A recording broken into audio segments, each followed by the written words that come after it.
Oke, terima kasih Bu Tami. Ini adalah jawaban untuk UTS Perilaku Organisasi. Nama saya Fauji Sri Hadianto. Yang pertama, untuk pertanyaan pertama tentang open system dalam keberadaan organisasi yang dikitari oleh lingkungan. Dari jawabannya adalah open system adalah salah satu sistem pendekatan suatu organisasi dengan cara terbuka berinteraksi dengan lingkungannya. Organisasi dengan open system bisa diibaratkan seperti organisme yang hidup dalam media tertentu. Agar dapat bertahan hidup, perlu terus-menerus berinteraksi dengan lingkungannya.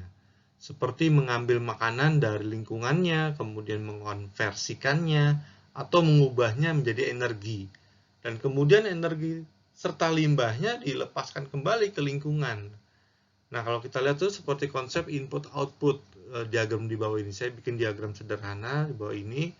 Jadi inputnya itu diambil dari lingkungan berupa capital, material, dan SDM masuk ke dalam proses. Kemudian outputnya itu juga keluar ke lingkungan dalam bentuk barang dan jasa.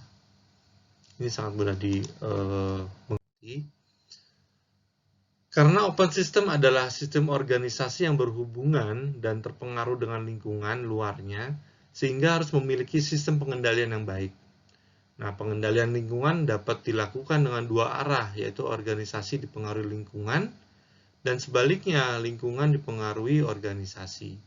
Lingkungan organisasi sendiri terdiri atas lingkungan makro dan mikro. Nah, lingkungan organisasi di era digital itu menimbulkan tantangan tersendiri.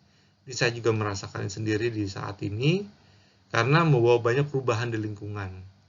Nah, ini akibatnya organisasi harus mampu bertransformasi dan berinovasi menggunakan teknologi digital seperti sistem atau aplikasi untuk mengukur kinerja dan faktor-faktor organisasi sehingga indikator utama bisa segera dilakukan evaluasi atau tindakan atas pencapaian kinerja organisasi. Ini kalau di organisasi tempat saya bekerja sekarang banyak menerapkan aplikasi untuk melakukan proses monitoring proses yang ada di area pabrik atau monitoring penggunaan energi dari proses yang dibutuhkan oleh pabrik. Ini sekarang kita berkembang juga untuk melakukan improvement di era digital. Peluang lainnya adalah kemudahan akses informasi yang lebih cepat dan inovasi dalam berbagai bidang meningkatnya kualitas dan efisiensi kehidupan, serta inklusivitas yang dapat dirasakan siapapun, dimanapun, dan kapanpun. Namun ancaman juga timbul seperti rendahnya ketersediaan lapangan kerja karena SDM digantikan oleh teknologi digital serta banyaknya hoaks yang muncul yang bisa menjatuhkan nama baik organisasi sehingga bisa bangkrut dan akhirnya tutup karena ditinggal oleh customer-nya. Selain itu juga meningkatnya kejahatan digital. Jadi lingkungan digital itu bisa merubah tatanan kehidupan sosial budaya, masyarakat, dan politik. Yang kedua, adanya kemerosotan moral bangsa, yaitu tergerusnya nilai kepekaan sosial, kepedulian, dan empati pada sesama. Untuk pertanyaan kedua, tentang konsep positif psikologi. Jadi positif psikologi diartikan sebagai perspektif ilmiah, bagaimana membuat hidup lebih berharga dan bahagia. Tujuannya memperlihatkan sifat-sifat indah dari manusia dan membawanya ke puncak kebahagiaan.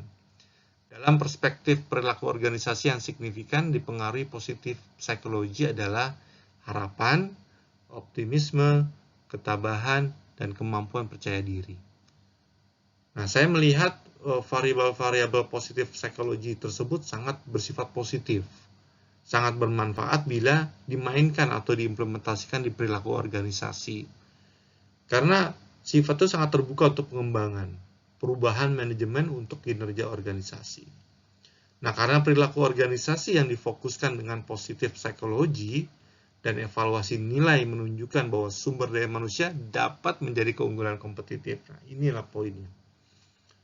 Bagaimana cara mengimplementasikannya? Salah satu caranya yang pernah saya lakukan adalah dengan mengalihkan fokus seseorang itu ya, anggota dari organisasi, dari hal-hal emosi negatif.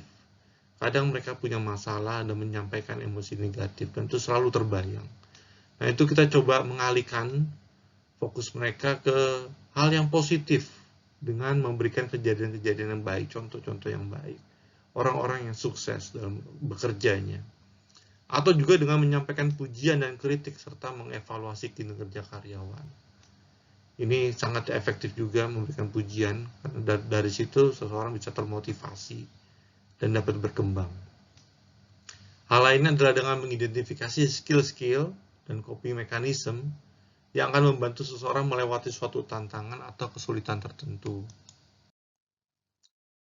Belajar dari materi kuliah tentang learning organization, saya belajar itu adalah suatu kunci untuk dapat bertahan dari perkembangan dunia yang semakin maju dan mengglobal, dan berkompetisi dengan para pesaing dengan cara belajar, mengenali kondisi-kondisi baru, dan segera beradaptasi terhadap perubahan itu. Learning organization adalah organisasi yang berlatih dalam mengubah informasi dan ilmu pengetahuan dan memperbaiki kinerjanya dengan mencerminkan pengetahuan dan pandangan baru.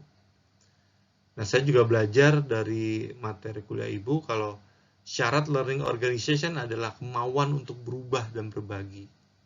Dan hal ini diperlukan pemimpin yang berani mencoba dan bersifat baik. Orang adalah sumber daya organisasi yang paling berharga. Dalam hal ini adalah anggota organisasi yang mewakili masalah dan isu interpersonal dan mencari cara untuk dapat menyesuaikan organisasi untuk memenuhi kebutuhan manusia. Seorang pemimpin tidak hanya mengandalkan kekuatan posisi mereka untuk memberikan pengaruh, tapi juga menggunakan kekuasaan dan politik dalam organisasi. Nah, kita belajar kekuasaan itu diwujudkan melalui proses politik dan pengaruh. Politik sendiri melibatkan kegiatan untuk memperoleh, mengembangkan, dan menggunakan kekuasaan dan sumber daya lainnya untuk menghasilkan masa depan organisasi yang lebih baik. Nah, pemimpin yang terampil dalam politik berusaha memahami sudut pandang, kebutuhan, keinginan, dan tujuan orang lain, dan menggunakan pemahaman mereka untuk mempengaruhi orang agar bertindak dengan cara yang membantu pemimpin mencapai tujuan organisasi. Sedangkan kekuasaan adalah kapasitas untuk menyebabkan perubahan pada seseorang. Pengaruh dapat dianggap sebagai tingkat perubahan. Semua pemimpin menggunakan kekuasaan dan politik untuk mempengaruhi orang dan mencapai tujuan. Kekuasaan dapat dicirikan sebagai hard power dan soft power. Apa itu hard power? Itu adalah mencakup kekuasaan legitimasi, reward, dan coercive yang diasosiasikan dengan otoritas formal seorang pemimpin. Tapi kalau dari saya lebih cenderung memilih soft power karena meliputi expert dan reference power yang didasarkan pada pengetahuan. Kemudian saya senang belajar, jadi saya memilih soft power. Nah, ini kualitas pribadi pemimpinnya. Nah, 3 poin yang dihasilkan dari penggunaan kekuasaan diantaranya kepatuhan, perlawanan, komitmen. Memiliki perspektif politik pada organisasi itu sangat penting, karena para pemimpin menggunakan politik untuk mencapai tujuan yang penting. Demikian jawaban UTS dari saya. Mohon bantuannya. Terima kasih.